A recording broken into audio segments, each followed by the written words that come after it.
D John Prakash 9th class C section చదువుతున్నాడు. తను మత్తు పదార్థాల గురించి మనకు తెలియజేస్తాడు.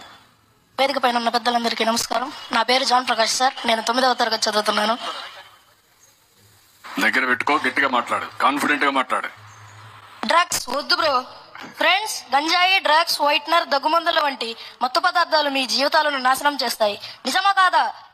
మత్తు వలన ఏది మంచి ఏది చెడు అనేది తెలుసుకోలేరు.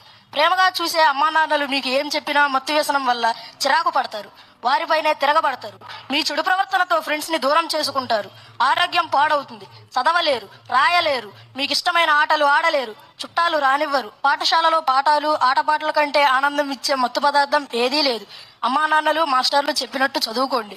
మీరు చదువుకునేందుకు పుస్తకాలు, వేసుకునేందుకు యూనిఫామ్, బూట్లు, బెల్టు ఇస్తోంది ప్రభుత్వం. ఆడుకోవడానికి క్రీడా పరికరాలు ఇస్తోంది మన ప్రభుత్వం. మధ్యాహ్నం వేళ స్కూల్లోనే ఆరోగ్యకరమైన భోజనం పెడుతుంది. బడిలో ఉండండి, బడి వదిలితే ఇంటికి వెళ్ళండి. హోంవర్కులు చేసుకోండి. మీకంటే పెద్దవారు పిలిచారని సరదాగా తిరుగుదామని పిలిస్తే వెళ్ళొద్దు. బడి బయట ఎవరైనా మిమ్మల్ని ఆకట్టుకునేందుకు చాక్లెట్లో చప్పరించే బిళ్లల రూపంలో మత్తు పదార్థాలు, పీల్చే సిగరెట్లో ఇస్తే మాకు వద్దని చెప్పండి. బలవంతం చేస్తే ఇంటి దగ్గర అమ్మా నాన్నలతో చెప్పండి. స్కూల్లో ఆకతాయిలు మిమ్మల్ని ఇబ్బంది పెడితే మాస్టర్ దృష్టికి తీసుకురండి. ఆంధ్రప్రదేశ్ ప్రభుత్వం విద్యార్థుల బంగారు భవిష్యత్తు కోసం చేపట్టిన డ్రగ్స్ వద్దు బ్రో కార్యక్రమం చిన్నారుల జీవితాలని చీకటి కాకుండా కాపాడే కార్యక్రమం. డ్రగ్స్, గంజాయి, వైట్నర్, మత్తు పదార్థాలు సమాచారం తెలిస్తే ఈగల్ టోల్ ఫ్రీ నంబర్ 1972కి ఏదైనా ఫోన్ నుంచి తెలియజేయండి. డ్రగ్స్ వద్దు బ్రో. అందరూ చెప్పండి డ్రగ్స్.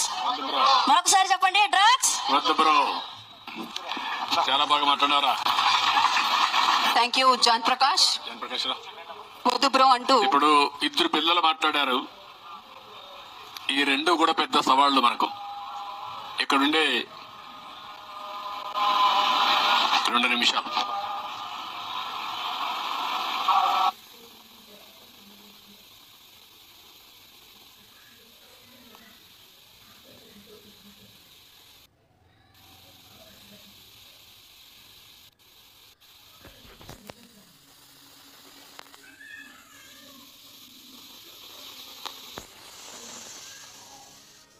ఇండ్ల కాడ పండించే పరిస్థితి వస్తారు కొంతమంది దుర్మార్గులు.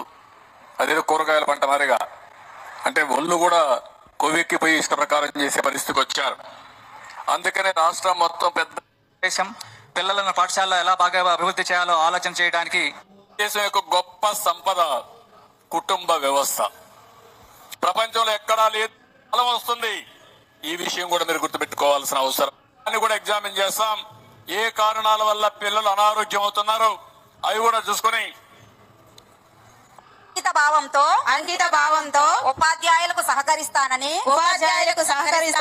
పాఠశాలకు ప్రజలకు మధ్య వారధిగా వ్యవహరిస్తానని తెలియజేస్తున్నాను. పిల్లల బంగారు భవిత కోసం కోరుతున్నాను. Thank you.